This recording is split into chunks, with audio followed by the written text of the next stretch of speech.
নমস্কার, রসিক রান্নাঘর ব্লগে আপনাদের সবাইকে আমন্ত্রণ।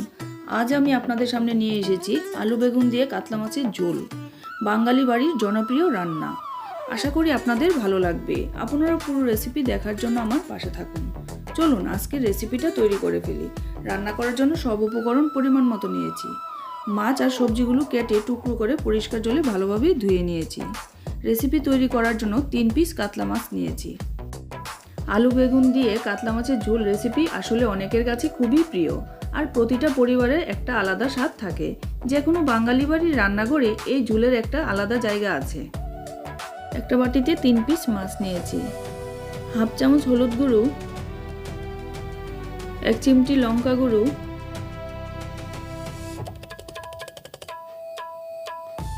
স্বাদ মতো নুন দিয়ে মশলার সাথে মাছ মেখে নেব।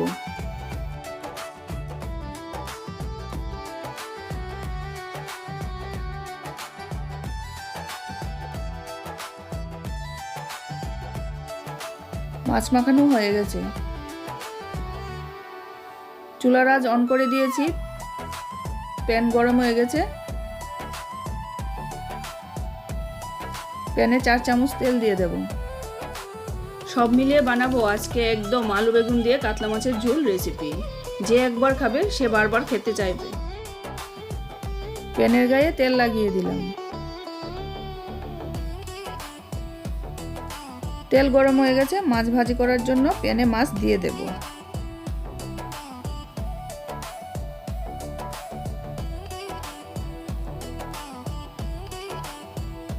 মাছ ভাজি হালকা হয়ে গেছে।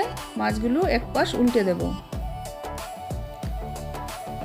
এপিট ওপিট করে দুপাশ মাছগুলো ভেজে নেব। কম আঁচে মাছগুলো ভাজি করতে হবে। মাছ ভাজি হয়ে গেছে, বাটিতে উঠিয়ে নেব। মাছ ভাজি রেখে তেলে আলু বেগুন ভেজে নেব। হাফ চামচ হলুদ গুঁড়ো, 1 চিমটি লঙ্কা গুঁড়ো, স্বাদ মতো নুন দিয়ে কিছু সময় নাড়িয়ে দেব। মশলার সাথে আলু আর বেগুন মিশিয়ে নেব। কিছু সময় নাড়িয়ে ঢাকনা দিয়ে 3 মিনিটের জন্য কম আঁচে ঢেকে দেব।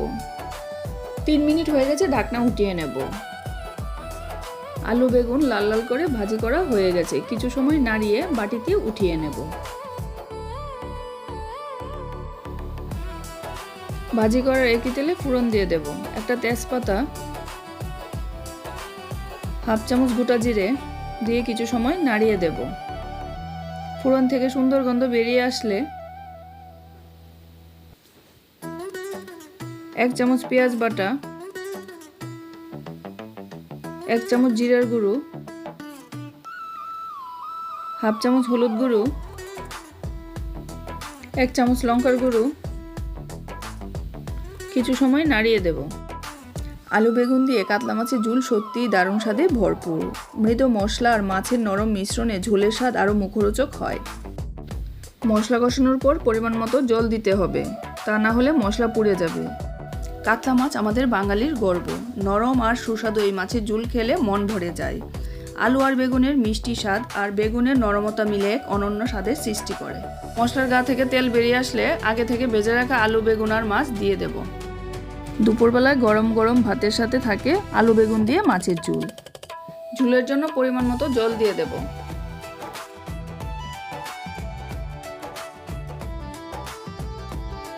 কিছু সময় নাড়িয়ে মশলার সাথে ঝোল মিশিয়ে নেব। আবারও গ্যাসের আঁচ কমিয়ে মিনিট 2 ফুটতে দেব।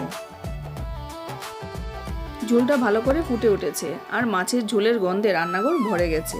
ঝোলটা ফুটতে ফুটতে মাছের স্বাদ আর মশলার মিশ্রণ একদম অসাধারণ হয়ে উঠেছে। শীতের দিনে যখন যে কোনো মাছ দিয়ে আলু বেগুনের ঝোল করা হয়, তখন তেলের গন্ধে আর মশলার স্বাদ মনকে একদম গরম করে তোলে। এই স্বাদে শীতের দুপুরে বা রাতে আরও বেশি মধুর হয়ে ওঠে। আলু বেগুন দিয়ে কাতলা মাছের ঝোল রেসিপিটা হয়ে গেছে। নামিয়ে পরিবেশন করে নেব। গরম ভাতের সাথে খেতে খুব সুস্বাদু লাগে। আপনারাও আমার মতো করে রান্না করে খাবেন আর আমাকে কমেন্টস করে জানাবেন। আমার রেসিপিটা ভালো লাগলে লাইক, শেয়ার, সাবস্ক্রাইব করতে ভুলবেন না, যাতে করে আমি আপনাদের কাছে নিত্য নতুন রেসিপি নিয়ে আসতে পারি। যারা এখনও আমার চ্যানেলটাকে সাবস্ক্রাইব করেননি তারা আমাকে সাবস্ক্রাইব করে দিবেন, আর যারা সাবস্ক্রাইব করে নিয়েছেন তাদেরকে অসংখ্য ধন্যবাদ।